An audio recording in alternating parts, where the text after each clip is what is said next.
जी नमस्कार। नमस्कार निर्भय जी।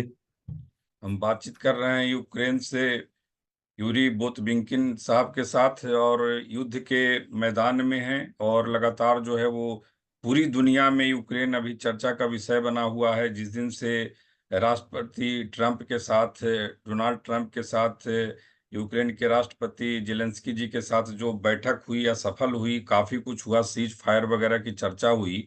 अब क्या माहौल है? क्या यूक्रेन पर जबरन दबाव दिया जा रहा है कि सीज फायर किया जाए? और जेलेंस्की साहब ने उसका विरोध किया और नाटो जो आपका है, आपके साथ है। आप लोगों ने एक चुनौती दी है अमेरिका को कि आपकी तानाशाही नहीं चलेगी और उस तानाशाही के खिलाफ यूरोप या पूरा नाटो देश आपके साथ है। जी। जी सबसे पहले तो जो आपने कहा युद्ध के मैदान में है, तो आप देश की बात कर रहे थे, मेरी बात नहीं कर रहे थे। तो उतना मतलब हीरो का दर्जा मुझे देने की जरूरत नहीं, क्योंकि मैं मैदान में नहीं लड़ रहा हूँ अब फिलहाल। बहुत सारे लोगों की तरह जो वहाँ लड़ रहे हैं। किंतु जो अभी अंतिम घटनाएं हुई है उनके बारे में मेरा कहना उतना अम, औपचारिक नहीं हो सकता है, क्योंकि मैं कोई राजनीतिक विशेषज्ञ नहीं हूँ। और फिलहाल जो बातें हुई है वो तो मैंने पूरी नहीं सुनी थी उनकी, कि वो किसी ने नहीं सुना कि वास्तव में बातें कौन सी हुई थी कल।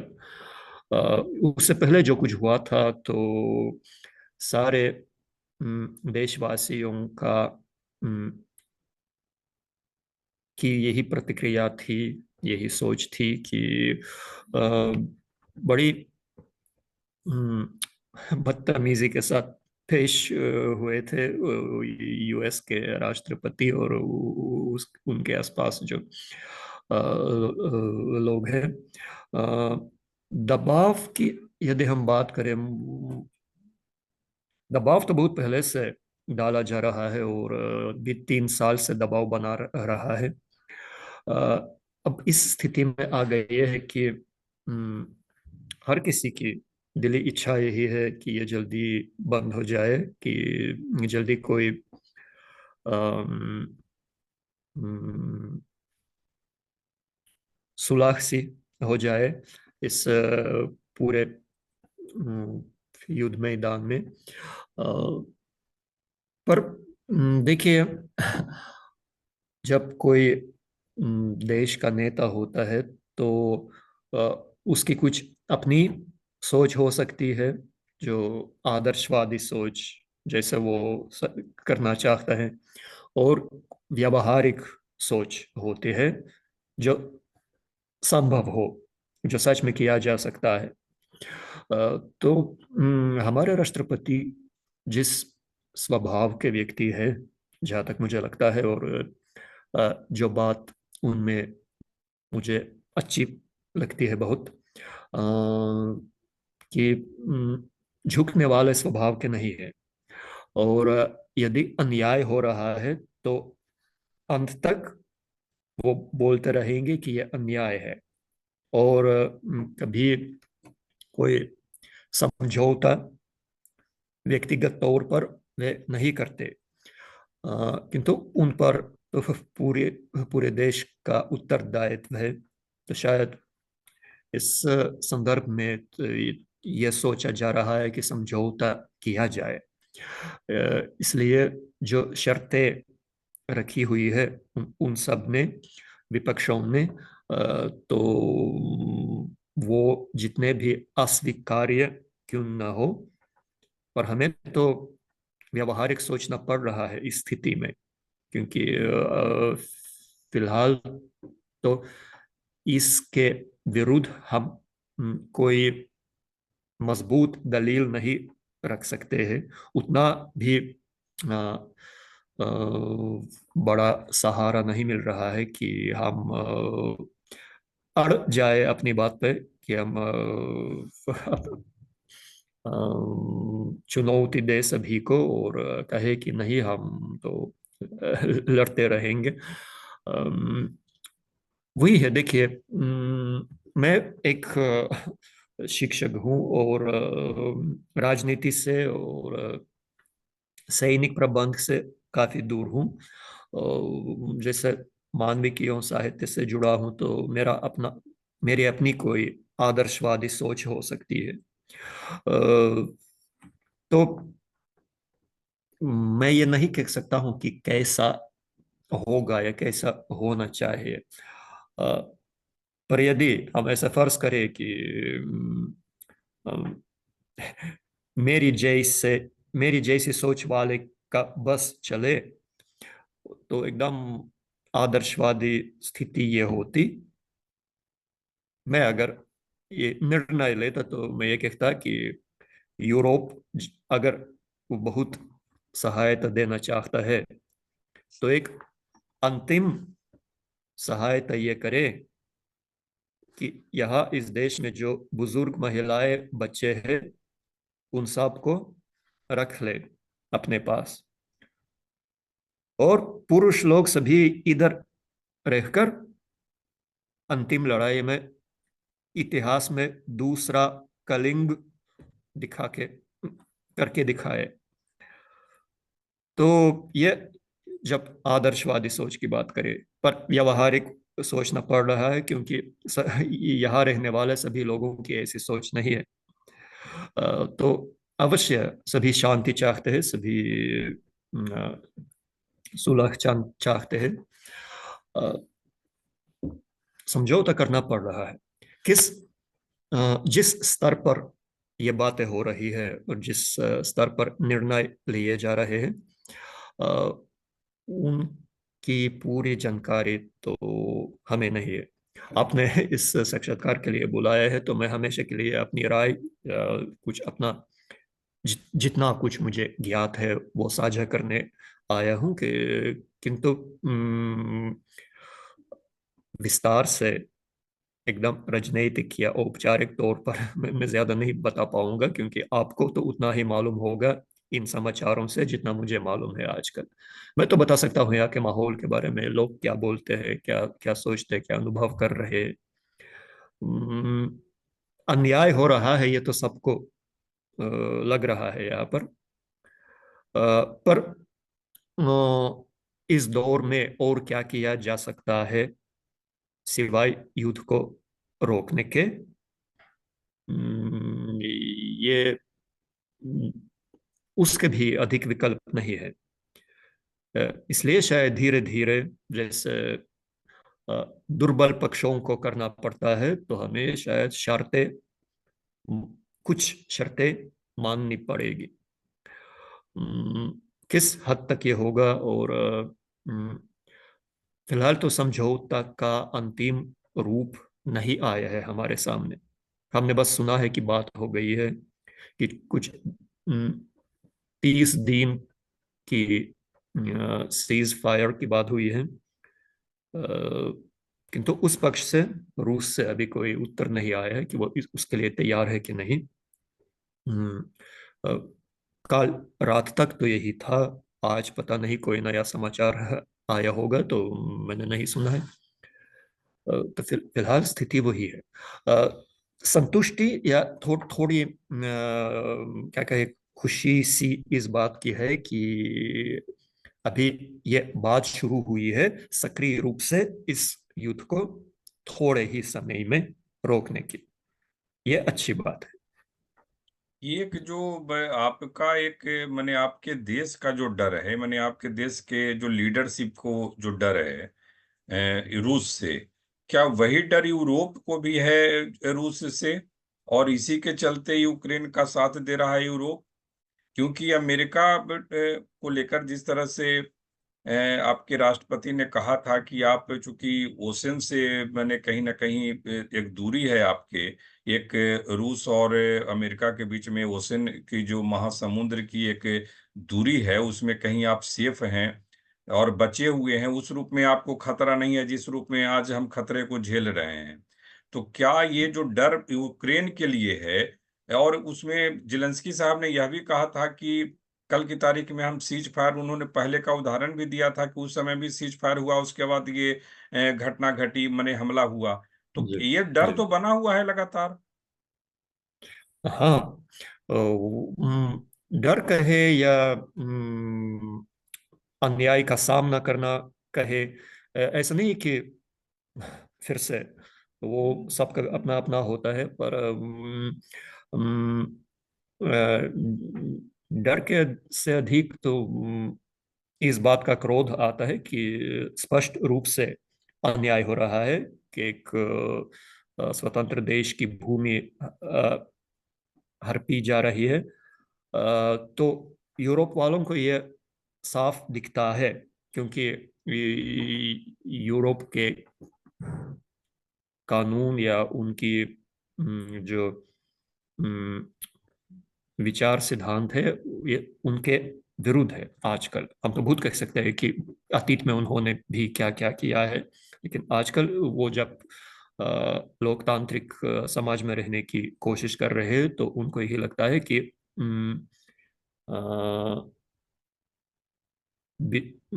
बेवजह किसी देश का ऐसे एक हिस्सा हड़प लेना वो सही नहीं है। तो वो समझते हैं इस बात को। मुझे लगता है कि अधिकतर इसीलिए यूक्रेन के साथ वो लोग खड़े हैं, क्योंकि कई यूरोप के देश अतीत में लड़ चुके हैं रूस से और उसके अधीन भी रहे हैं, जैसे बाल्टिक देश, पोलैंड, स्लोवाकिया, चेक वगैरह।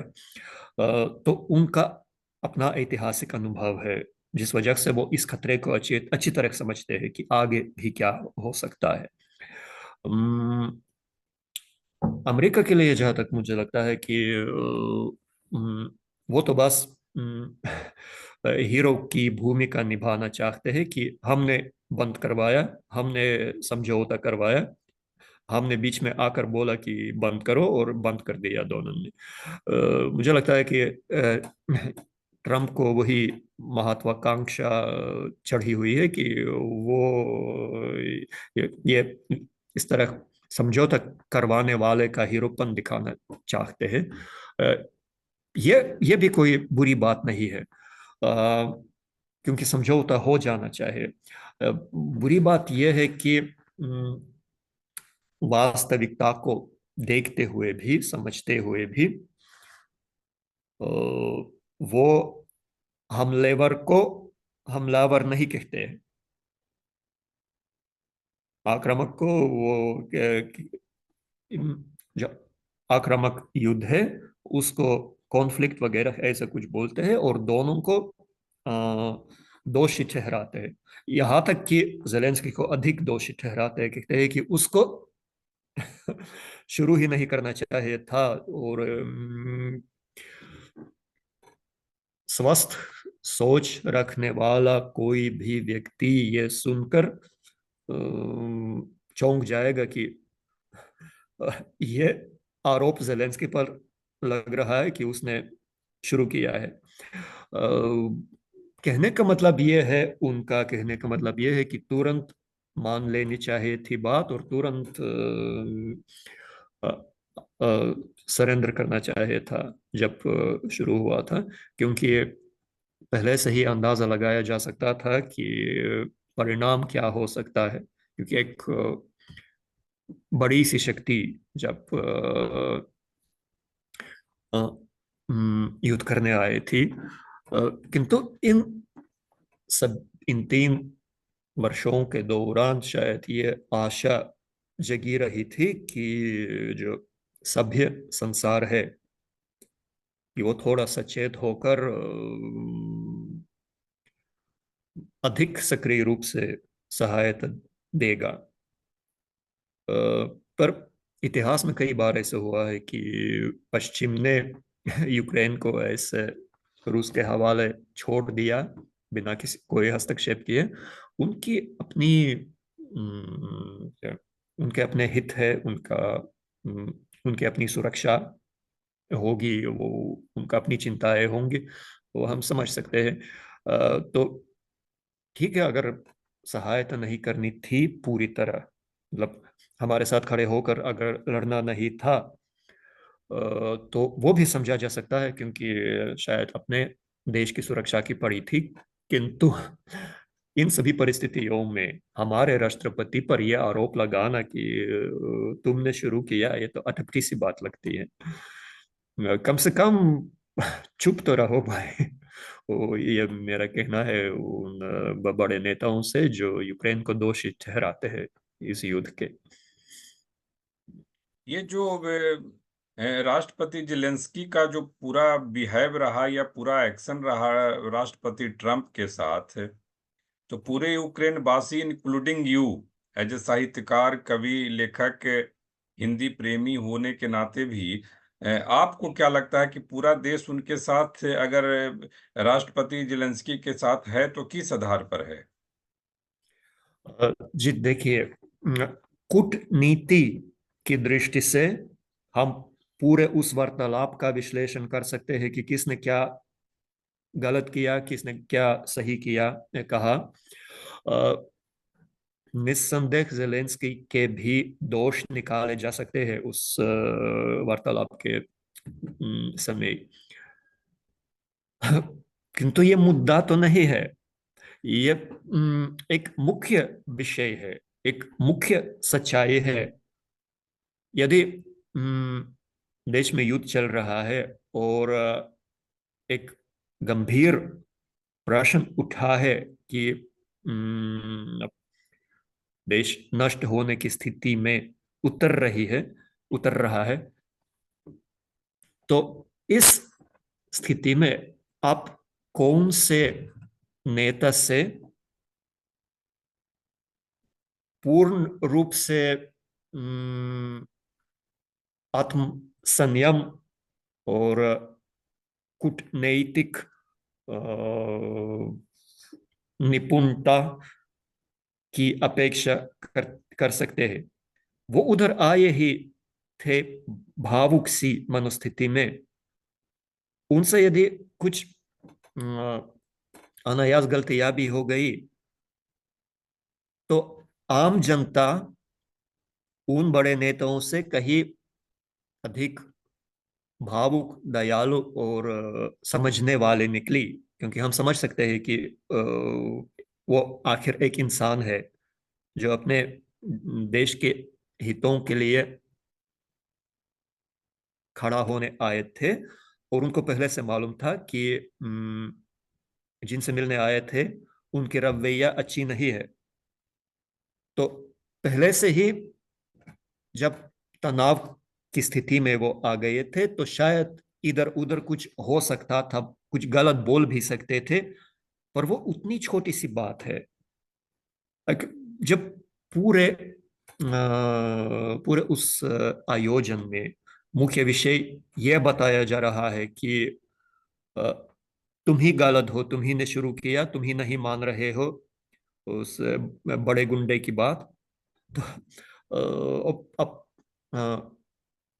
कौन से संतुलन की उपेक्षा आप कर सकते हैं एक नेता से जिस पर ये आरोप, ये आधारहीन आरोप लगाया जा रहा है? उससे अगर कुछ गलत हो गया तो ठीक है, उनके जो सलाहकार है वो तो कहेंगे शायद कि कूटनीति में तो ऐसा ऐसा होता है, अगली बार ये बात ध्यान रखना। किंतु उतना कुछ कुछ ज्यादा गलत नहीं किया था उन्होंने, बस थोड़ा भावुक होकर बात की थी, जो कि पूरी तरह समझा जा सकता है। इसमें कोई असहज बात नहीं है। वो जो आराम से बैठकर सूट पहनकर जो बैठे थे और चुस्की ले रहे थे और उपहास उड़ा रहे थे और बेइज्जती कर रहे थे बलवानों की स्थिति में होकर, वो उनके लिए बड़ी बड़े शर्म की बात होनी चाहिए। उतना मैं तो यही सोचता हूँ।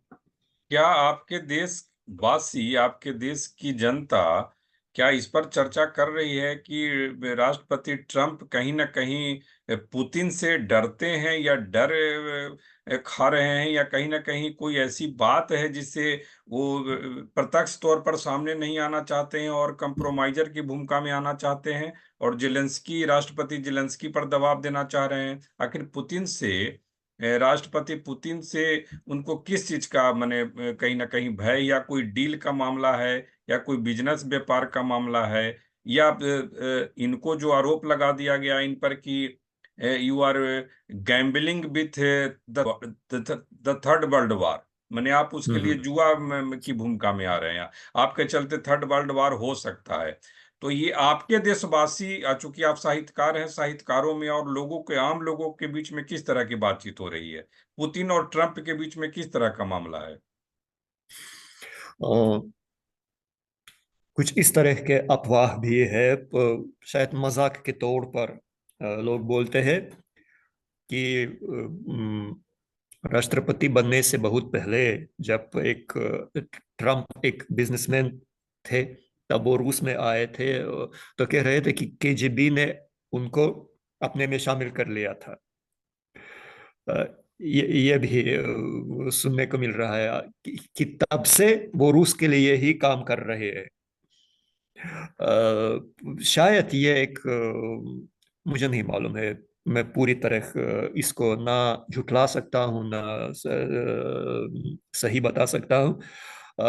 मुझे जो लगता है कि इस उम्र में, इस मनोस्थिति में, जब ट्रम्प प्रेसिडेंट बन गए, तो वही एक खोखला हीरोपन आ गया है। उससे पहले ही जब युद्ध शुरू ही हुआ था और वो राष्ट्रपति नहीं थे, तो वो क्या बोले थे कि यदि मैं राष्ट्रपति होता तो एक दिन में मैं ये बंद करवाता।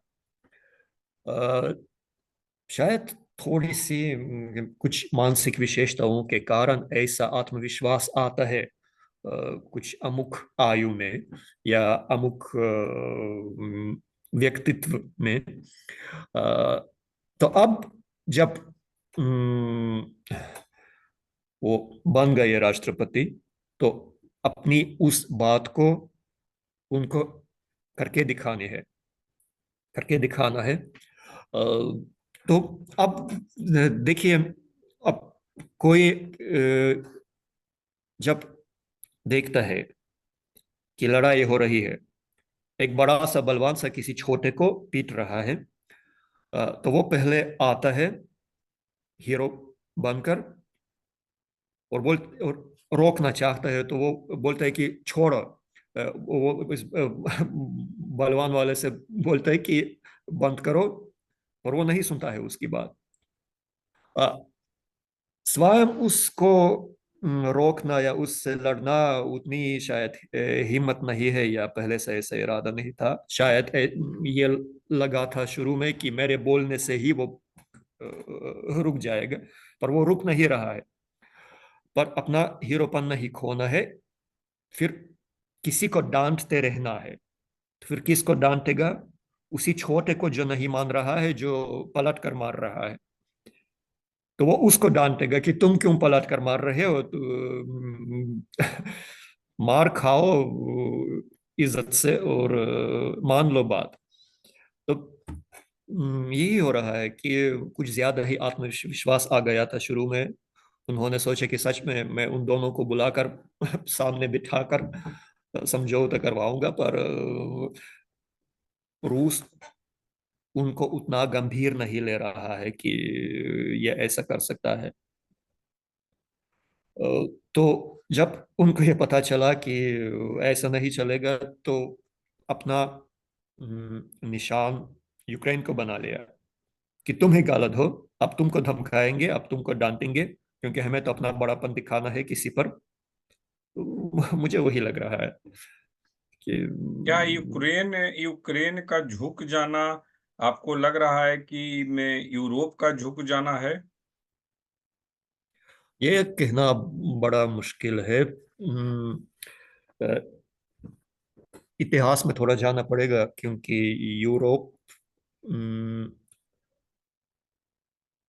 वो रूस के अंदर नहीं रहा है। यूक्रेन तो सदियों तक रूस के अंदर रहा है।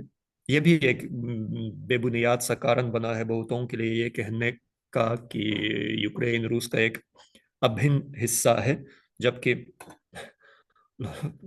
लोगों को पता नहीं है कि सच में कितनी कितने आंदोलन चले थे स्वतंत्रता की, कितनी लड़ाई लड़ी थी और कितने यहाँ के लोग मारे गए। जिस सोवियत जमाने को उतना अच्छा बता रहे हैं, मानता हूं कि तब भारत से अच्छा रिश्ता हो गया था सोवियत संघ का, किंतु अंदर क्या हो रहा था, कितनी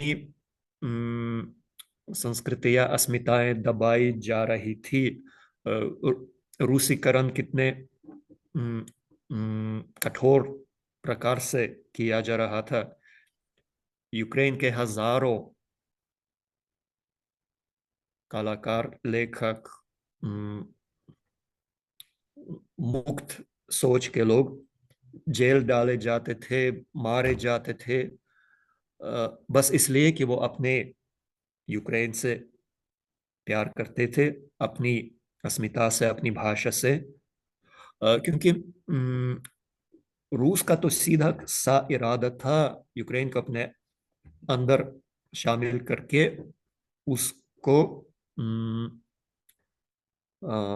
उसकी अपनी जो अलग अस्मिता है मिटा देने का, जैसे बेलारूस के साथ उन्होंने किया। आजकल आप बेलारूस जाएंगे तो उधर कोई बेलारूसी भाषा नहीं बोलेगा। थोड़े से कुछ बचे हुए समूह है देशभक्तों के जो इस भाषा को बढ़ावा देने की कोशिश कर रहे हैं, पर वही हुआ है जैसा आयरलैंड में हुआ था ब्रिटिशर्स के आने पर। मैं वही कहता हूँ कि आप, यदि आपको रूस और यूक्रेन के रिश्तों का इतिहास समझना है तो ब्रिटेन और आयरलैंड को देखिए। वही सब वही, सदियों तक दबाए रहना, सदियों तक अपने में शामिल करने की कोशिश करते रहना, और स्वतंत्रता पाने के बाद जब आयरलैंड स्वतंत्र हो गया, उसके बाद भी एक हिस्सा हड़प कर रखना, वो जो नॉर्थन आयरलैंड, उस और अपना सांस्कृतिक प्रभाव उसमें बढ़ाते रहना, ये ब्रिटेन की एक खासियत है जो शायद शायद वो ये सब जब कर चुका है अतीत में ब्रिटेन भी, तो इसलिए भी शायद कुछ लोग उतना भी बुरा नहीं मान रहे हैं रूस को, मुझे नहीं पता है। हालांकि ब्रिटेन तो यूक्रेन के साथ खड़ा है। अ, मतलब जब इतिहास को हम देखें और तो कुछ तुलनात्मक विश्लेषण करें तो इस प्रकार की बातें सामने आती है। तो जैसे यूक्रेन रूस का या फिर सोवियत का एक भाग रहा है, अ, और पुतिन जब राष्ट्रपति बन गया है, तब से वो बिना छुपाए बोलता आया है कि उसको बड़ा अफसोस है कि सोवियत संघ टूट गया, कि ये छोटे छोटे हिस्से बन गए हैं, कि वो उन सब को वापस एक देश में मिलाना चाहता है। उसने कभी नहीं छुपाई थी ये बात। और यही इस युद्ध का मुख्य कारण है, क्योंकि यूक्रेन उन सभी हिस्सों से सबसे बड़ा और सबसे क्या कहे, शायद प्रभावशाली है इस क्षेत्र में। तो यूक्रेन को वो सच में वापस पाना चाहते हैं, पर बाकी यूरोप में कोई दिलचस्पी है कि नहीं है, वो हम नहीं कह सकते। हाँ, यूरोप को लगता है और हमें भी लगता है कि यदि रूस का रूस की सीमा लग जाए यूरोपियन यूनियन के साथ, तो तनाव हो सकता है, तनाव बढ़ सकता है, पर उतना बड़ा युद्ध होगा कि नहीं, ये कहना मुश्किल है। पता नहीं। एक आखिरी सवाल कि क्या अब यूक्रेन के अस्तित्व का कोई मतलब अमेरिका के लिए है या नहीं? यूरोप के लिए तो मैं मानकर चल रहा हूँ कि उसको अगर आज की तारीख में साथ नहीं देगा तो भविष्य में ठीक है कि कुछ जो प्रमुख देश हैं, फ्रांस, ब्रिटेन या फिर और तमाम उस तरह के स्टेचर के जो देश हैं, उनके लिए तो संकट नहीं, लेकिन भविष्य में यूक्रेन जैसे सीमा क्षेत्रफल के देश हैं, उन पर कभी न कभी रूस का जो अपना एक जो उसका अस्तित्ववादी जो रुझान रहा है, या उसका अस्तित्ववादी जो उसका एक विचार रहा है, उसकी गिरफ्त में आ सकते हैं। यूक्रेन का अस्तित्व अमेरिका के लिए कोई मायने रखता है कि नहीं आज की तारीख में?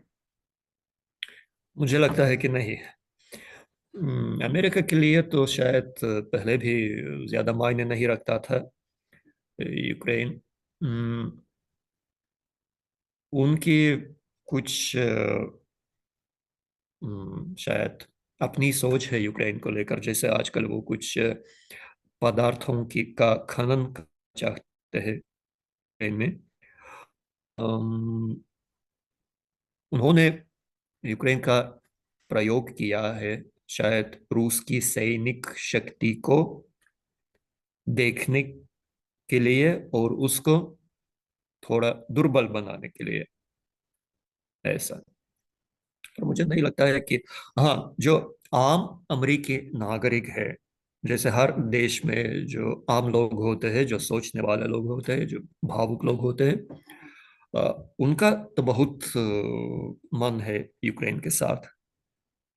पर जो राष्ट्र है, जो राजनीति है आजकल की, यूक्रेन रहे ना रहे, मुझे नहीं लगता है उन लोगों को लगता है कि उन पर कोई प्रभाव पड़ने वाला है। तो बातचीत के लिए आपका बहुत बहुत आभार और नमस्कार। और आपने बहुत कुछ बताया, और उससे साफ पता चल रहा है कि आपके देशवासी और आपके देश की जनता मूल रूप से राष्ट्रपति जेलेंस्की के साथ है, और जज्बा भी आप लोग का दिख रहा है। और ऐसे ही इतिहास अगर बनता है तो ऐसे ही लोगों से बनता है, ऐसे ही देश से बनता है। मजबूत का इतिहास तो होता ही है। लेव तोल्स्ताय ने अपने उपन्यास में लिखा था कि मजबूत का इतिहास तो जरूर लिखा जाता है, लेकिन जी। छोटे छोटे लोग जो होती हैं, छोटी छोटी शक्तियों का भी इतिहास उनसे ज्यादा बेजोर होता है। तो आपके राष्ट्रपति ने, आपके देश ने जो इतिहास बनाया है, वो जब तक ये धरती रहेगी, दुनिया रहेगी, उस तेवर को लोग भूल नहीं पाएंगे। वियतनाम हमारे सामने एक उदाहरण है। आपने आयरलैंड का नाम बताया, आयरिश लोगों का बताया, तो वो भी उदाहरण हमारे सामने है। तो आपने समय निकाला, उसके लिए बहुत बहुत आभार। हम लोग आगे भी संवाद जारी रखेंगे। जी नमस्कार। जी, धन्यवाद।